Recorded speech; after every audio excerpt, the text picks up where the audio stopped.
All right, so we've now covered uh, what an impromptu speech is. We've gone over the kinds of topics you will get. And in this video, we're going to go over how to outline and write an impromptu speech. So when you sit down with your note card, um, one of the first things you'll do is you'll read your quotation, you'll figure out your interpretation. And your interpretation goes in the first section of your speech, which is your introduction. Okay, your introduction is going to have a few parts. It's going to open with an anecdote or important fact or something along those lines, which is another way of saying an attention getter. Um, Following that, you will have your interpretation. This is where you say what the topic means. It will go something like this. So when and this is you speaking, so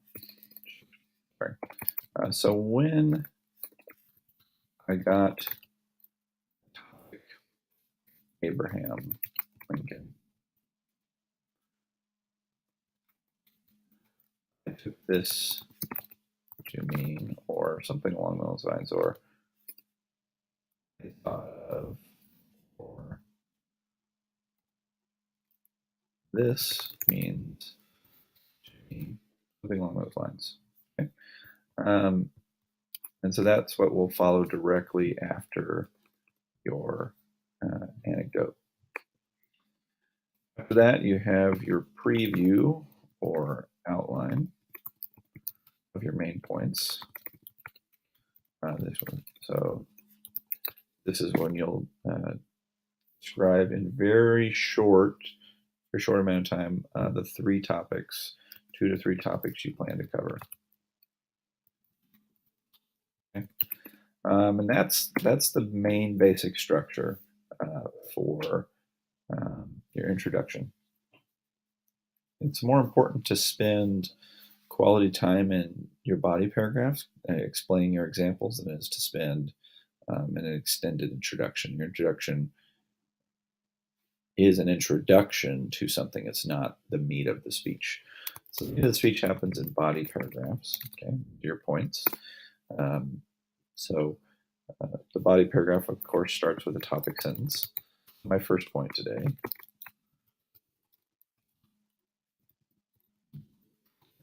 Explain your first point. First half of the body paragraph will be a summary of the topic area. Summary of the point. So, for example, let's say you're using Hunger Games as an example of something. You would give a simple plot overview, not more than 1 to 2 sentences. It's a movie or book about, et cetera, et cetera. And then you'll focus in on the point that you want to talk about. So maybe you're focusing on a relationship between 2 characters or something. I want to focus on that in your summary point. You don't want to explain every detail of the plot. That's unnecessary. You want to focus, narrow down. Okay? And then finally, you want to analyze. So analysis. And basically what this means is you'll return to your quotation, turn to your topic, and you'll say,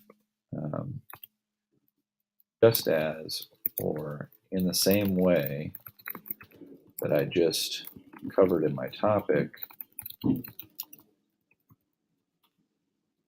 in the Hunger Games, these characters do the same thing. You're basically connecting the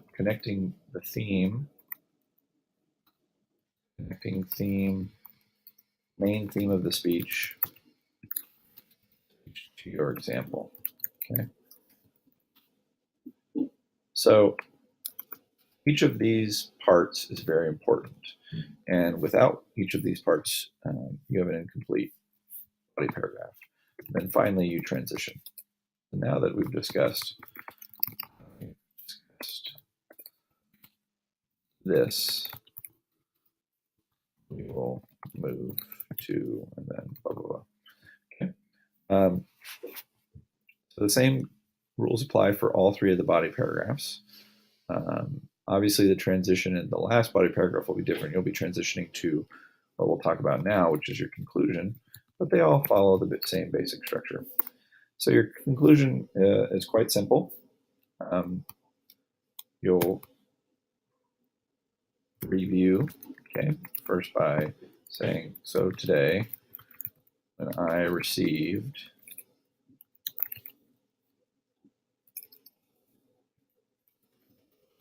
Abraham Lincoln,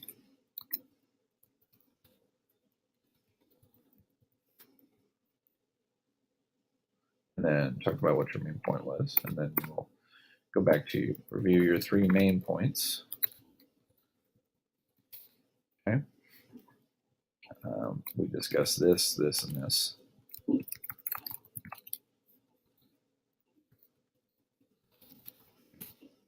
Okay. And finally, after your review, you'll come back to the same anecdote or attention getter that you had in your opening paragraph. This gives your speech symmetry.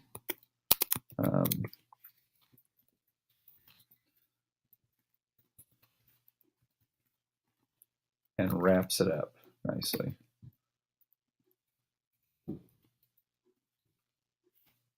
Okay. So to review really quickly, your introduction has an anecdote or important statistic, important idea or statistic or something. Just anything that will draw the reader's attention and it's an attention getter.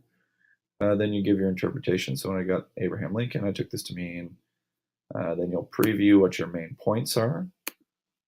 Your body paragraphs will have a topic sentence. They'll have a summary of the point. They'll have some analysis where you return to your topic and explain how this body paragraph connects to your main idea. And then you'll transition to the next body paragraph. Finally, in your conclusion, you'll reflect or review what your main point was. You'll review your three main points, and then you'll return, that return here, to the anecdote or attention getter. It gives the speech symmetry and wraps it up. Okay, so next time we'll focus on going over in more detail each of these different parts.